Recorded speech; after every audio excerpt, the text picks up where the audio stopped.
Hi there, I'm Carlin Lothery, and welcome to the Tip of the Week. It's so great to be back after taking a couple of weeks off, but we've got a great focus for you today. Lawyers, listen up. Today is all about you. All right. And part of that is I signed a new client this week who happens to be an attorney.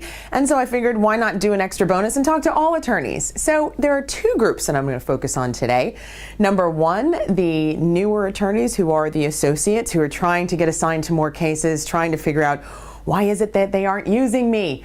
I've got an answer for you. Number two, we'll focus on the more established attorneys. Now these are either partners or those who are right around the corner, so they're not worried about getting assigned to new cases. They've proven themselves inside. They are worrying about, however, getting more business outside, going and approaching clients and saying, this is why you should use me in your high-profile, high-stakes case. All right, so let's begin with the associate attorneys. Listen up, because I have some questions for you that are going to make everything you ever wondered much more clear. Number one, do you emphasize your experience or education to show you are prepared to do the work that you're requesting? Number two, do you demonstrate your interest in working on future cases regularly? Do you show what you're doing and let everybody know that you're staying on top of the industry, you're staying on top of the decisions that are coming down and that sort of thing? Number three, would the top three partners in your practice area be able to cite your best credentials if I pulled them aside and asked them about it right now? Well, if you answered no or I'm not sure to any of the above, it is time for us to play Let's Make a Deal. All right, so let's begin with the A, that is ask. Ask for what you'd like. You can't assume that just because you did a good job on the last case that people are going to be knocking down your door. Let's face it, you're an associate, okay? So you need to make the proactive ask. Ask for the assignment. Ask for to be added to a case. All right. Two, the desire. Explain why you would like to join the team or actually do the work. And it can't just be, I'm trying to add to my hours. There needs to be something a little bit more real and sincere about why you'd like to be added to that work. Then you need to demonstrate your experience. What have you done? What previous cases have you worked on? They may not know. Okay, so what have you done? And finally, if you are a brand new attorney, you might need to then fall back to your academic experience and your academic focus. So highlight anything that you did in law school that would be relevant to the case you're trying to get on right now. Okay, and then finally, let's face it, folks, no matter how you slice it, it is all about the money and making the firm successful. So if you can't apply this to the legal practice and your experience, you're dead in the water. So what you need to do is define how adding you then benefits the bigger picture, both the firm, the client, and ultimately the case results. Okay? So remember the Let's Make a Deal formula and you'll find it's easier to market yourself.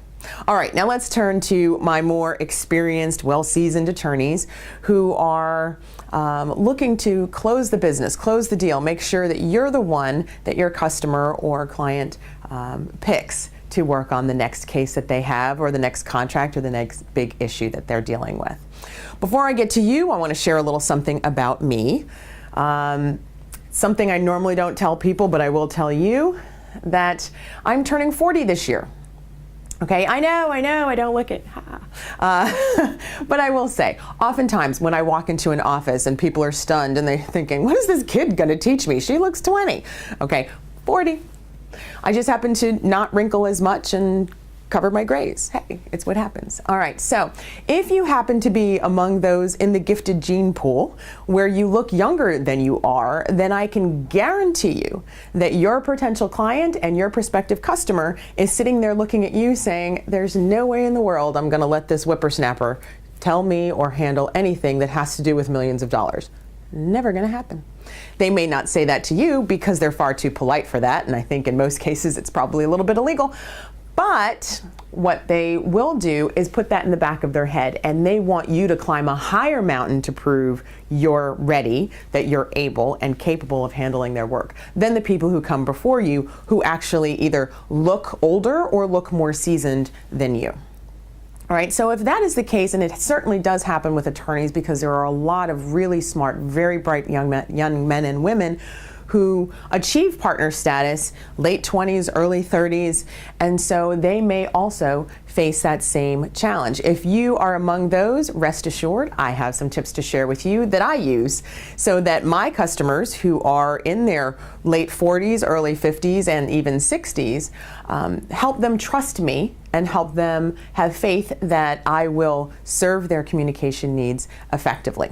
All right, so number one, in the pre-meeting, engage them in banter. Now, pre-meeting means either when you're all arriving and kind of getting settled in and maybe you're waiting on one last person, there's a little small talk and chatter that happens. Make sure that that's intellectual chatter, whether it's about something that's political, whether that's something about current events, whether that's something about similar cases that you're working on without divulging any real secrets, that showcases you are aware, informed, and educated, okay?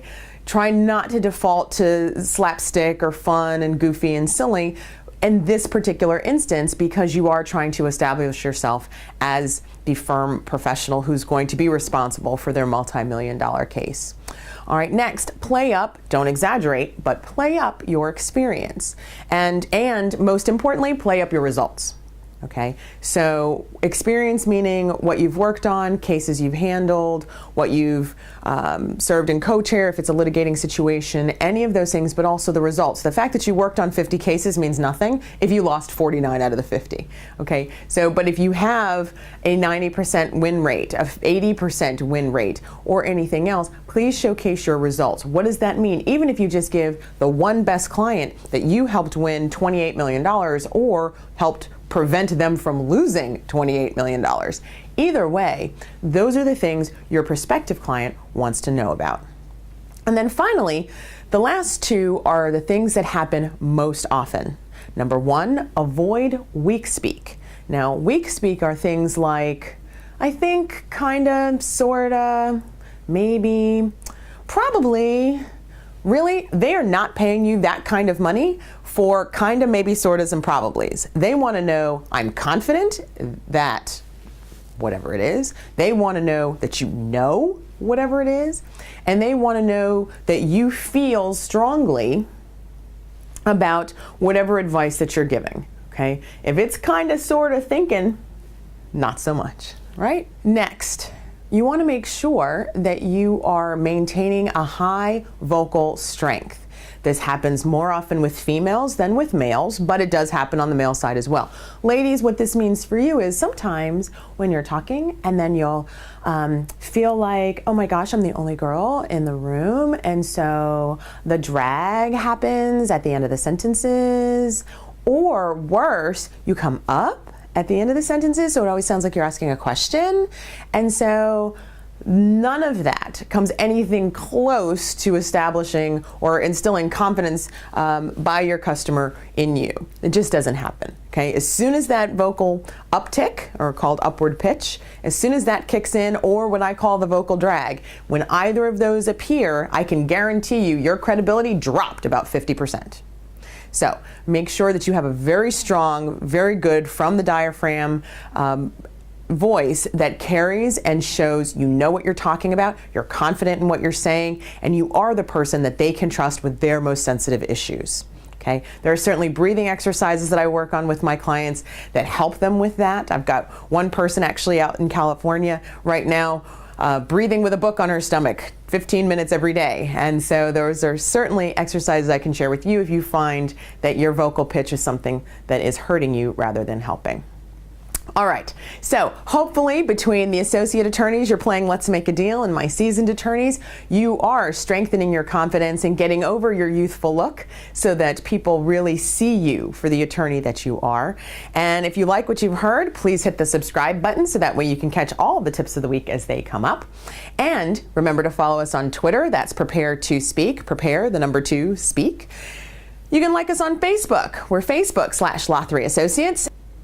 And you should absolutely visit the website to download the 7 critical communication mistakes of great professionals.